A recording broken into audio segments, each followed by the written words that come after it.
দক্ষ প্রজাপতি নিজের কন্যার জন্য জামাইকে কতভাবে বুঝিয়েছে, সম্মান দিয়েছে, কিন্তু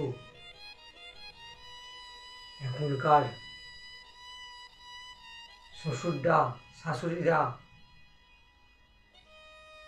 ভাবে না কিভাবে যে জামাইয়ের কাছ থেকে নিয়ে চলে যাব, আবার অন্যজনের সঙ্গে বিবাহ দেব, সেই কথা ভাবে।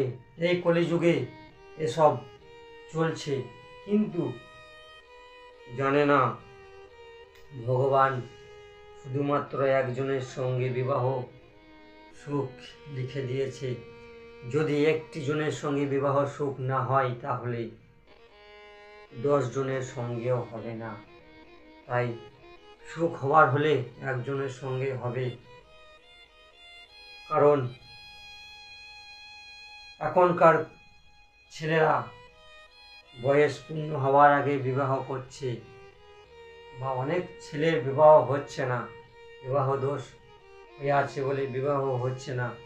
তার জন্য অনেক কিছু উপায় করতে হয়, সেই সব উপায়গুলি করলে সম্পূর্ণ হবে বিবাহ। যদি বেল ফুল দিয়ে ভগবান শিবের পূজা করা হয়, শিবলিঙ্গে অর্পণ করা হয়, তাহলে সুশীলা পত্নী পাওয়া যায় ভগবান শিবের আশীর্বাদে। আর যদি লক্ষ্মী আকাঙ্ক্ষা করেন বা বাড়িতে ধন সম্পত্তি আসার আকাঙ্ক্ষা করেন, তাহলে বেল পাতা দিয়ে পুজো করতে হবে। বেল পাতা দিয়ে ভগবান শিবের পূজা করতে হবে। কমল ফুল দিয়ে, পদ্ম ফুল দিয়ে পুজো করতে হবে।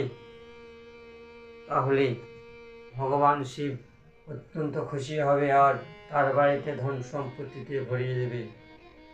যদি ভগবান শিবকে খুশি করা যায়, তাহলে সমস্ত জগতের খুশি পাওয়া যাবে।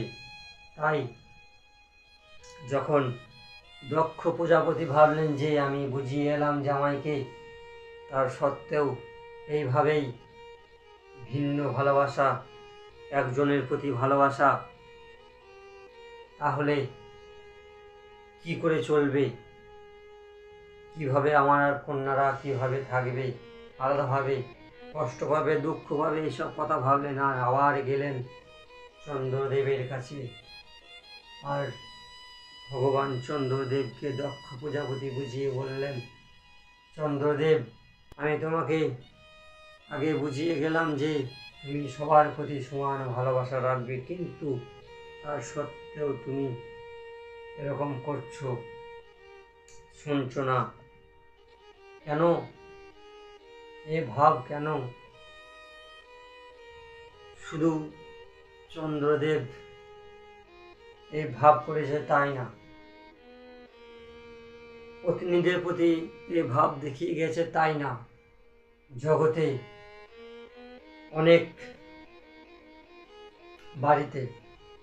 বাড়িতে বললে ভুল বলা হবে, প্রত্যেকটি বাড়িতে যারা 2 ভাই, 2টি বউ আছে, তাদের 2টি করে সন্তান আছে, কিন্তু তার সত্ত্বেও দেখা যাচ্ছে যে নিজের সন্তানকে ভালোবাসে, কিন্তু পরের সন্তানকে মনে মনে ছলনা করে।